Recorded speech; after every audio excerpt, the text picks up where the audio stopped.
Hello, hello, hello. I was just in studio. I'm in studio, and I just got mesmerized and lost in a song, which happens quite often. I was trying to find a track that I was wanting to. I had a plan to work with some other artist, so I was looking for this beat.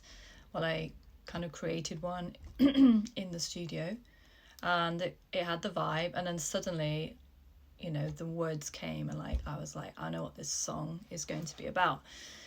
And the meaning of the song was kind of a proclamation. That's not really a word we use very much these days, but that embodies what it felt like. It was a proclamation. I was proclaiming my existence. I was proclaiming what I'm here for. I was proclaiming what I'm not going to stand for and what I'm here to change ultimately. And that proclamation started to fill me in a way that I felt it in every cell of my body. And as an artist, I think that is the key to anything that we do. And I wish to speak to that end at this moment.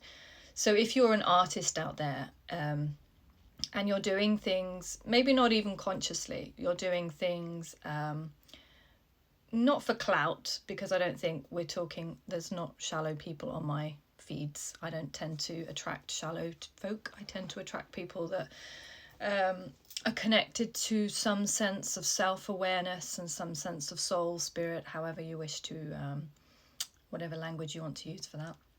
But as I was in it, I was sort of mesmerized. I was taken somewhere, transported into a place where the words became like a cushioning around my soul and my body. And that sounds quite strange, but I've realized that when I'm in that place, it's almost like it doesn't matter if I even release that song. It's speaking to me. It's speaking and confirming and affirming that which I am. And I think we need moments like this, because sometimes we can be sort of swimming around in the shallows. And I have been feeling and hearing and sensing it's time to let go of those shallow waters. It's time to be in the depths. Those of you that follow my videos might have heard me talking a lot about the dreams that I get in times of transformation or transition. I often dream of being in deep, dark waters, and it's a scary place to be because you can't see the light. You're submerged in a liquid where you're not designed to remain, because we need breath, and I'm always out of breath or feel like I'm going to be out of breath, and I go into panic mode.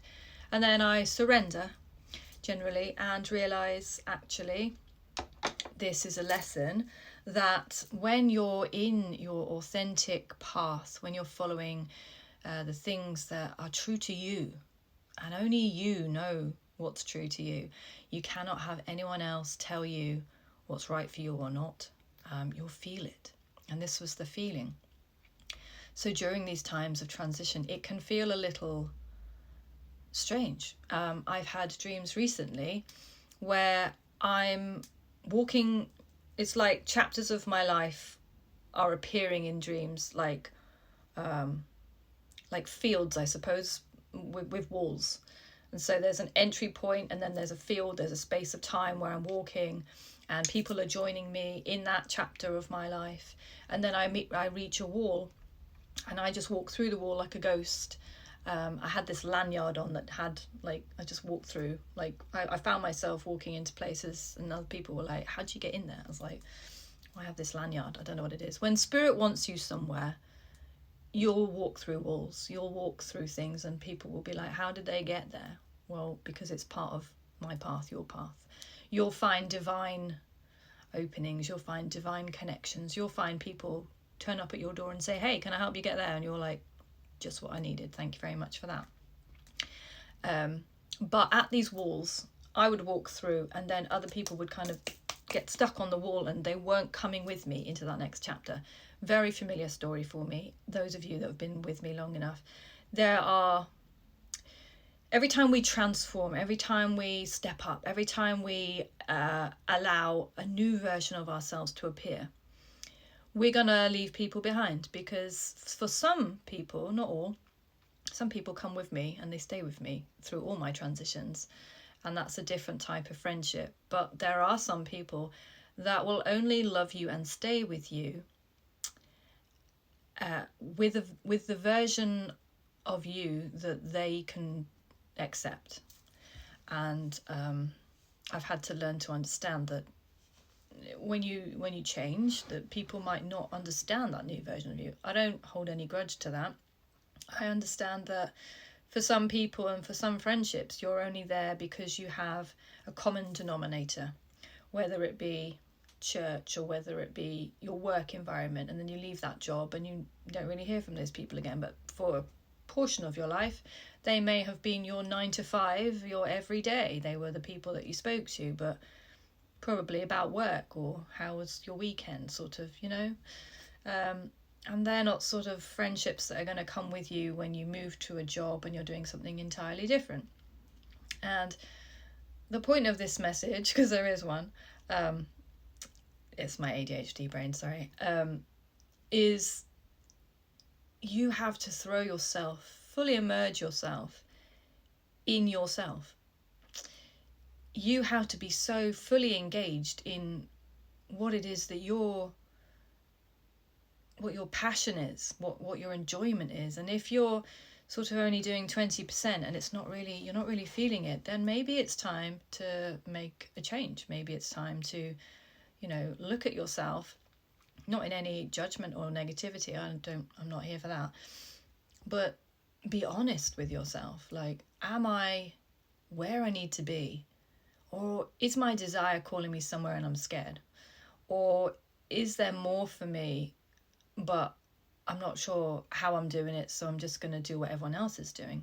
Because there is something within every one of us that is so unique and can only be done the way we do it.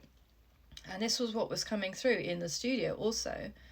I have, I realised, almost like a signature pattern of the way I create.